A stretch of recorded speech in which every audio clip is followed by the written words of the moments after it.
আচ্ছা, রান্নাঘরের ওই ভারী লোহার গ্যাস সিলিন্ডারটাকে এবার সত্যি অতীত হতে চলেছে?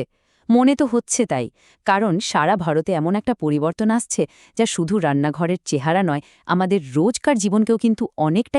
কখনো কি এমন হয়েছে যে রান্নাঘরের কোনায় রাখা ওই বিশাল ওজনের সিলিন্ডারটা একা হাতে সরাতে গিয়ে বেশ বিপদে পড়েছেন? মনে তো হচ্ছে সেই দিনগুলো এবার শেষ হতে চলল। পার্থক্যটা একবার দেখুন তো। একদিকে সেই পুরনো দিনের প্রায় ৩০ কেজি লোহার একটা দৈত্য, একা হাতে নড়ানো তো প্রায় অসম্ভব। আর তার পাশে এই নতুন কম্পোজিট সিলিন্ডার, যার ওজন মাত্র ১৮ কেজি। ভাবা যায়? আর আসল চমকটা কি জানেন? এর শরীরটা স্বচ্ছ, মানে এখন থেকে গ্যাস কতটা বাকি আছে সেটা বাইরে থেকেই দিব্যি দেখা যাবে। তো এই যে নতুন ম্যাজিক সিলিন্ডার বলছি, এটা আসলে কি জিনিস? চলুন এর ভেতরের প্রযুক্তি আর ক্ষমতাটা একটু ভালো করে বুঝে নেওয়া যাক।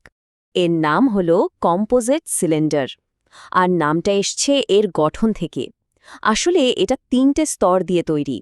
একদম ভেতরে আছে হাই ডেন্সিটি পলিএথিলিন বা সংক্ষেপে এইচটিপি। মাঝের স্তরটা হলো ভীষণ শক্তিশালী ফাইবার গ্লাস, আর সব শেষে বাইরে একটা প্লাস্টিকের জ্যাকেট। এই ৩টে স্তর মিলেই কিন্তু একে এতটা হালকা আর একই সাথে মজবুত করে তুলেছে। তবে সত্যি বলতে এর সবচেয়ে বড় সুবিধা হলো এর ওজন।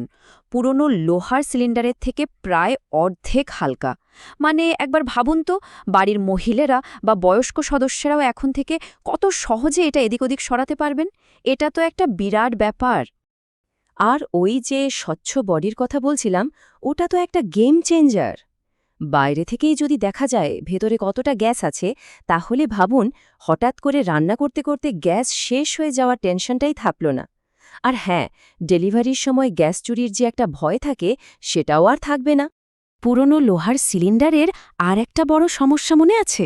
ওই যে মেঝেতে গোল করে মোর্চের দাগ পড়ে যেত, কি বিশ্রী দেখতে লাগত।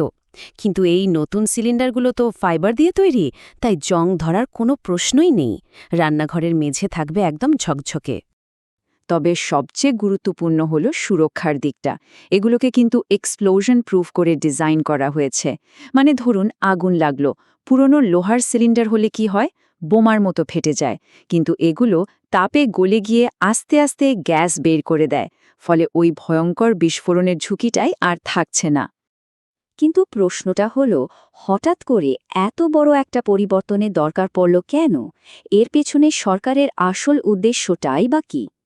দেখুন, সরকারের লক্ষ্য বেশ কয়েকটা।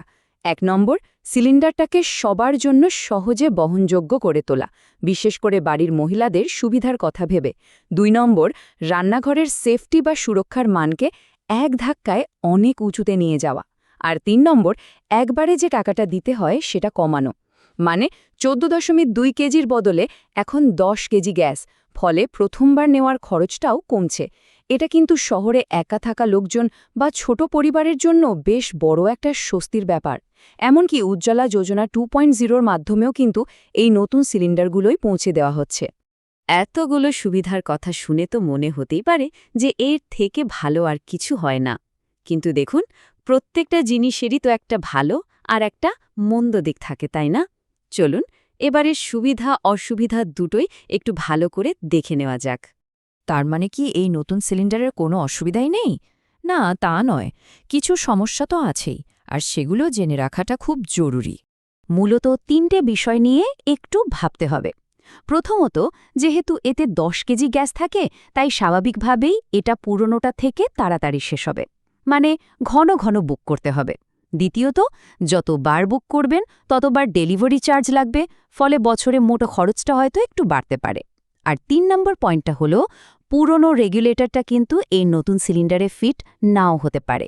সেক্ষেত্রে একটা নতুন রেগুলেটর কেনার জন্য আলাদা খরচ হতে পারে। তাহলে সব কিছু মিলিয়ে শেষমেশ কি দাঁড়ালো? এই পরিবর্তনটা কি আরও বড় প্রেক্ষাপটে বুঝতে গেলে চলুন একবার দেখি সারা বিশ্বে ঠিক কি চলছে।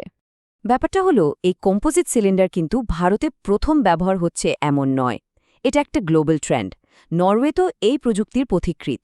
আমেরিকা, কানাডার মতো দেশে লোকে ক্যাম্পিং বা আরভিতে এটা ব্যবহার করে। অস্ট্রেলিয়াতে বারবিকিউ করার জন্য খুব জনপ্রিয়। এমনকি আমাদের পাশের দেশ বাংলাদেশেও কিন্তু বাড়িতে রান্নার জন্য এর ব্যাপক ব্যবহার হয়। জানেন কি একটা ইন্টারেস্টিং ব্যাপার, এই টেকনোলজিটা প্রথম শুরু হয়েছিল নরওয়েতে, আর আজ সারা পৃথিবীতে প্রায় 2 কোটিরও বেশি এই সেফ সিলিন্ডার ব্যবহার করা হচ্ছে। ভারতও এখন সেই আধুনিক পথেই পা বাড়ালো। তাহলে সব শেষে প্রশ্নটা এসে দাঁড়াচ্ছে একটাই, নতুন সুবিধা বনাম পুরনো অভ্যাস।